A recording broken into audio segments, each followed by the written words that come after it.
সুপ্রিয় সুধী, যাচ্ছিলাম সাগরদাড়ি, মাঝপথে মধু কি বলা যায় এটা, সরষা খেতে মধু চাষের একটা জায়গা পেলাম আর কি। এখানে আপনাদের একটু দেখাতে চাই এখানে কিভাবে মধু চাষটা হয়েছে। এখন অবশ্য সর্ষে ফুল আর নেই, সব হয়ে গেছে, তারপরেও মধু চাষটা চলছে। সুপ্রিয় সুধী, যাচ্ছিলাম সাগরদাড়ি, মাঝপথে মধু কি বলা যায় এটা, সরষা খেতে মধু চাষের একটা জায়গা পেলাম আর কি। এখানে আপনাদের একটু দেখাতে চাই এখানে কিভাবে মধু চাষটা হয়েছে। এখন অবশ্য সর্ষে ফুল আর নেই, সব হয়ে গেছে, তারপরেও মধু চাষটা চলছে।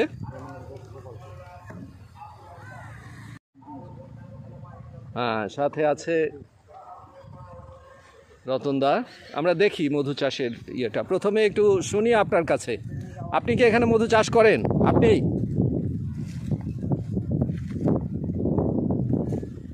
আপনার নাম, আপনি কি মধু চাষ করেন? হ্যাঁ, আপনার নামটা একটু। তো কিভাবে কি করতে হয় একটু একটু যদি খুলে। বক্স প্রধান আছে, এখানে মৌমাছি ফুল থেকে মধু সংগ্রহ করতেছে।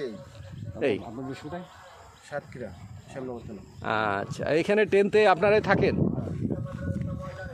আচ্ছা, তো এখনো কি মধু হচ্ছে? যে ফুল তো আর নাই, শেষ পর্যায়ে, এবার মধু হয়ে গেছে শেষ পর্যায়ে, আর নাই মধু। যে হয় এখান থেকে আপনারা বিক্রি করেন কোথায়? কোম্পানিতে। আপনারা সরাসরি এখান থেকে বিক্রি করেন না?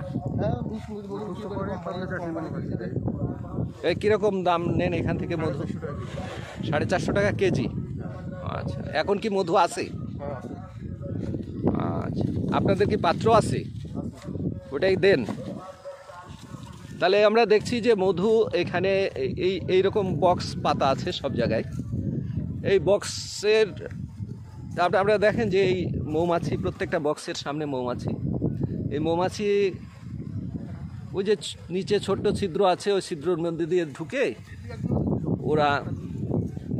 ওর ভিতরে মধুর চাক আছে, সেই চাকে আপনার মধু সংগ্রহ হয় এবং মানুষ এই টেকনোলজি ব্যবহার করে মধু ওখান থেকে সংগ্রহ করে নেয়।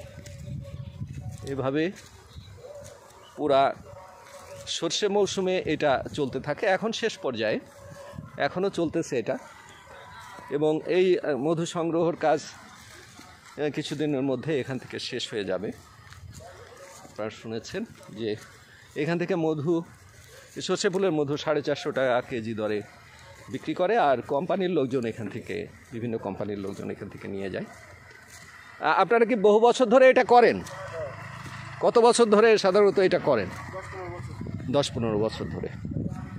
আচ্ছা, তো সুধীমণ্ডলী, আজকে এই পর্যন্তই।